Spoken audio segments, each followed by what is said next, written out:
Valley Club. Battle World's a new PvE game mode coming later this year to Marvel Strike Force for you and your alliance to conquer. But what should you and your alliance mates be doing right now to prepare for it? We're going to discuss that in this video. There are also some very nice quality of life changes that were stealthily introduced that nobody is talking about. What are these big changes and how do they affect you? And are the Kree and Hydra factions getting a rework? We're answering these questions and the rest of your questions for the mailbag in this special Spring Break Tuesday edition of the Monday mailbag. And if you're ready for all of that, then you know what to do, Valley Club. Find that like button and let's go smash it. And welcome back to the ValleyFlyin channel. I am ValleyFlyin. I hope you're having a great day. I hope you're having a great weekend. I hope you had a great weekend. In this video, we're discussing Battle World. What do you and your alliance need to do to prepare for it right now? We're also discussing all of your questions from the mailbag in this special Tuesday edition of the Monday mailbag. It is spring break for us, so the videos are a little slower than normal. We spent some time with the kids yesterday, so no stream, no videos yesterday, but we are back.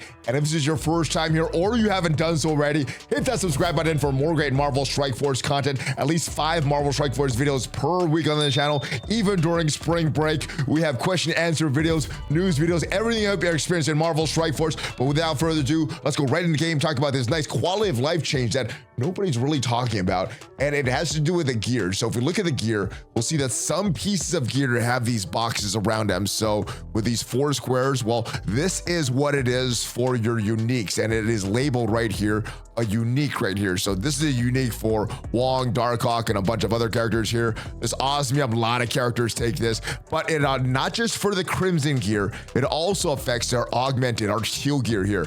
We'll see here, this is a Gear 18 mini unique, and if you look at it at a quick glance, we'll see this has 2 dots. Gear 18 pieces have 2 dots.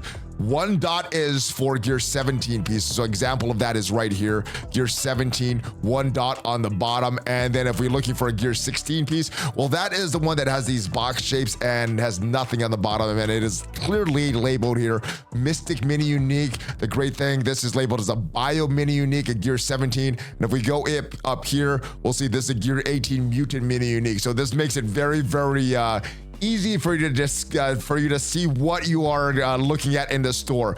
This is one of those Gear 19 uniques for the bio section. I would highly recommend getting all of these things, all of these Gear 19 uniques, and then any of these uniques that you would need as well for the characters that you're going to look at. So Osmium is a great example. We have characters like Gambit, Val, Morgan Le Fay, a lot of great characters. Nightcrawler here that takes this as well. So this is a great quality of life change. I haven't heard anybody talk about this, but hopefully this helps you and everybody that you know playing Marvel Strike Force. And first question of the week, hey ValleyFlyin, I hope all is well. I hope all is well with you as well, brother. Is there a chance Kree gets a rework? So is there a chance? Obviously there is a chance. You know, I think the chance is very, very low, but there is a chance. Now Ultimus, Korath, Ronin, Minerva all currently have no use in the game currently. Let's make them fun again. I would love to make them fun again if it was my decision. I would like all characters to actually be useful. And I know at one point the devs did want all characters to be useful. I think they've kind of shied away from that, and I think that is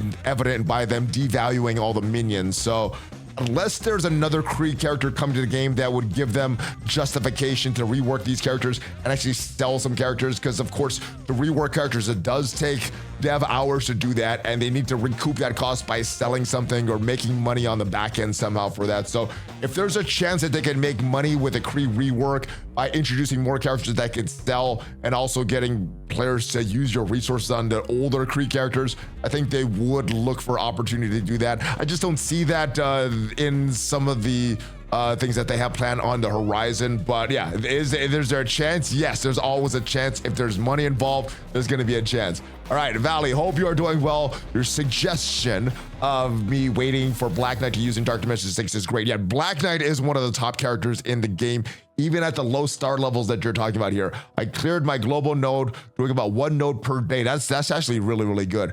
Half from the previous day, half on the new node, and next day my Black Knight's at 3 to 4 stars, slightly more than 250k. Yeah, he's such a great character that even at that low power level, even at that low stars, still does a lot, especially in Dark Dimension 6, other game modes that you're going to use him in right now. Maybe lower power, but can take a hit and counter with trauma is so satisfying. That is why he's such a great character. Also, bringing my Quicksilver to 6 red, totally worth it. Is it worth to bring Quicksilver to 7 reds? So this is not something that I can answer firsthand because I don't have my personal Quicksilver at 7 reds.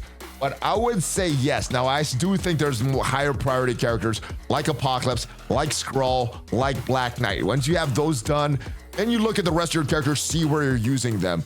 And Quicksilver does have a lot of use in Crucible and War. Used to have use in Arena and still may be on some hybrid teams in Arena, but is losing value pretty much. So yes, he will give you some value. And I think right now, not looking in the future, but right now he is the 4th best character to take to 7 reds after those other characters, Black Knight, Skrull, and Apocalypse.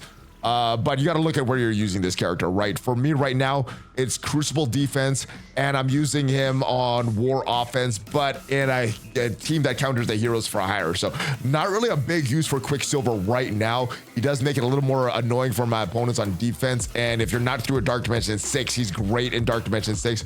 Probably is going to be good in Dark Dimension 7. Will he be better than some of these other characters that you introduce from now till whenever you get into Dark Dimension 7? I don't know. He may not be. So is he good right now? Yes. Is he worth it to take the 7 red?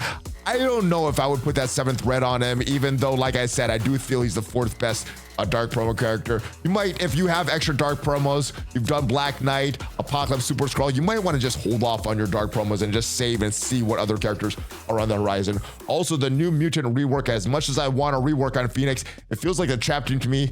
What are the chances of it? I think the chance is very high that it's a trap team because I don't know what the team is used for. The reworks of Phoenix is nice. X-23 is nice. Jubilee, Colossus, Kitty Pryde, all those reworks are nice, but I don't know what it does. I don't think it makes that team or makes them viable in Crucible, doesn't make them viable in War, doesn't bring them back into the raid meta. So I don't know what they do. So yes, I think it's a nice thing that they get the rework.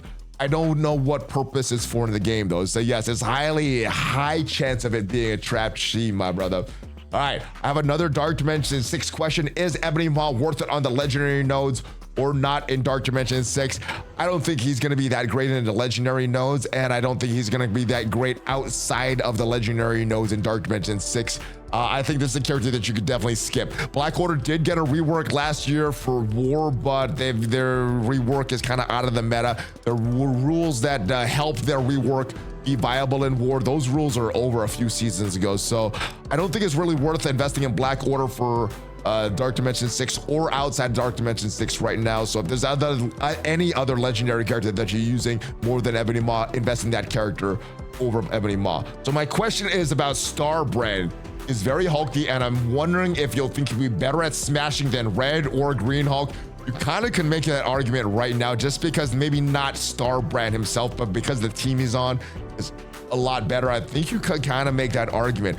This is a War team where they're gonna shine, and I think just because of what he does with his passive, he gains more max health, gains more damage, gives the out of time team more damage and more drain. I think just that alone makes him a little better, because Black Knight, Captain Carter, Captain America, those 3 alone can take out a Secret Defender, Super Skrull in War when that team is fully built. I mean, I don't think there's anything that they can't take out when you have that team fully built up. So I think out of time is going to be better than Gamma in War. So for that alone, I think his passive makes him better just because of the team.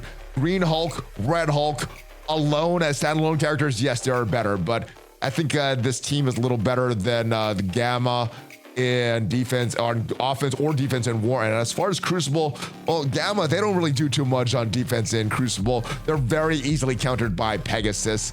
This team is not easily countered in War. So I guess you could make the argument that he's better than them right now in certain teams, makes the rest of the team better. But yeah, he's a pretty good character. I do think you're gonna need him anyway if you're gonna want that next legendary character.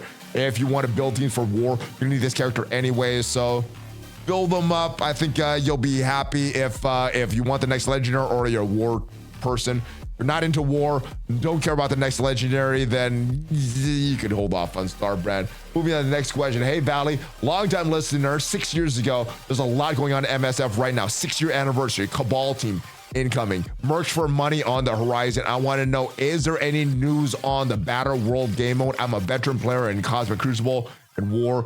Keep me engaged, but it would be nice to have another game mode to keep me engaged. Yes, and especially because it is a PvP PvP game mode, not just a PvE game mode. So taking a look at what we know so far about Battle World, it is going to be a new PvP game mode. You're going to need to work with your alliance to conquer this planet. The planet is divided into territories. Each of these territories ruled by a boss for control. So you're going to need to battle with your alliance to get control of the territory, battle the boss. Each siege is going to last 6 days, and each zone is offering a new set of challenges and rewards. As your alliance completes each zone, you'll advance through the territory. And what it is, as you complete these territories, battle through each of these, it's going to make the boss easier. So as you do this with your alliance, and you don't need all 24 members to participate. For some alliances, that's going to be great. Some alliances, that's not going to be great, especially if you have a lot of players that want to go in.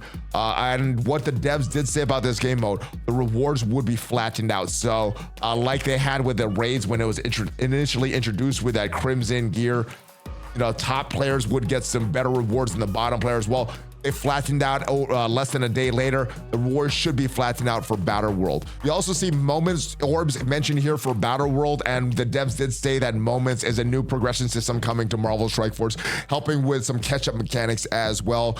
We see some of the semblance of this Battle World here. We see Zone 4 unlocks in a little bit in this screenshot. So there's 0 out of 4 missions completed in this screenshot right here. So looks like we have to complete at least 4 missions with your alliance, get to these different victory points per day, and then at the final day you could get this boss here, which I'm hoping is not going to be Magneto. And as we scroll down to the last screenshot here, 0 of 4 missions, we see 4 missions here. So I'm thinking this is what the 4 missions are going to be. One of the special operations. The next thing is again claiming the region, crossing the gate, and then looting the tower. So you and your alliance are gonna have to coordinate how to beat this. Again, you don't need all 24 alliance members. So I guess the people with the strongest rosters are gonna do this, or I guess the people that just get in there the earliest are gonna do this, depending what you would need to beat this. But a lot of coordination is gonna be needed. But what can we do to plan for this right now?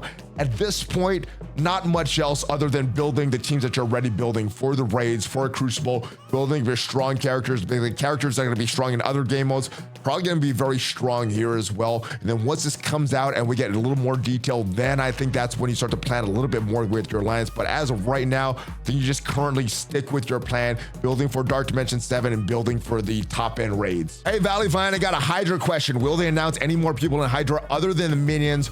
Armin Zola would be a cool character in the game, maybe Madam Viper.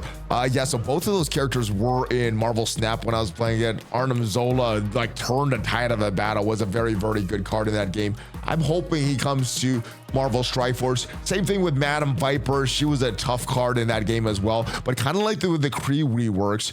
I think that if they made sense from a financial standpoint to bring them to the game, to rework these characters, to bring more Hydra characters into the game, they would do it. So as soon as they can make money from a marketing standpoint, or when they think that the community wants these characters, they're going to buy these characters, that's when I think they're going to be introduced. So will they come to the game? I think at some point, but they need it to be the right timing when they can actually make money from these characters coming to the game. So that's it for today. Not much that you can do to plan for Battle World right now, except for just keep on course, build for Dark Dimension, build for the raids, build your strongest teams possible. I think that's how you plan for Battle World right now. But hopefully this keeps it on the forefront of your mind, and you can start, you and your alliance can start planning as soon as we get a little more details for it. And hopefully this helps you with the quality of light changes that were announced the gear. Hopefully this helps you navigate and you can decipher what all these little codes mean, those dots on the bottom and all that stuff. If this video did provide you some value though, leave it a like. It is free for you and it helps out the channel. And if you want to check out what are the best teams in Marvel Strike Force right now, check out the video up there, and I'll see you guys next time. Have a great rest of your day. Hulk fist bump, ValleyFlyin out.